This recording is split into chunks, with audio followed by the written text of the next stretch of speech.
Mirapiratra ny volana, ny foko miantso anao fa ianao no nofinofiko isan'andro fivrenana. Eo Anilanao no tiako eo, na hoavinao lasa ny fotoana. Ny tananao eo an-tanako, dia ampia izao tontolo izao.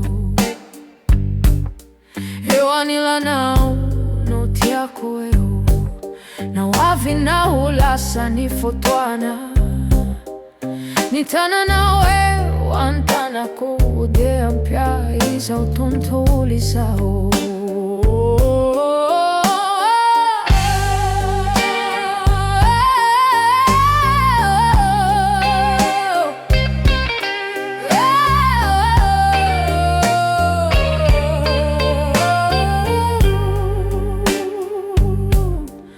Ny masonao mampitonia, toi ny rivotra malefaka.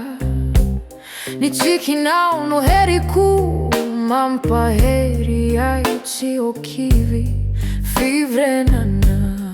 Eo Anilanao no tiako eo, na hoavinao lasa ny fotoana. Ny tananao eo an-tanako, dia ampia izao tontolo izao. Raha misy ranomaso indray androany, ho fafako moramora izany.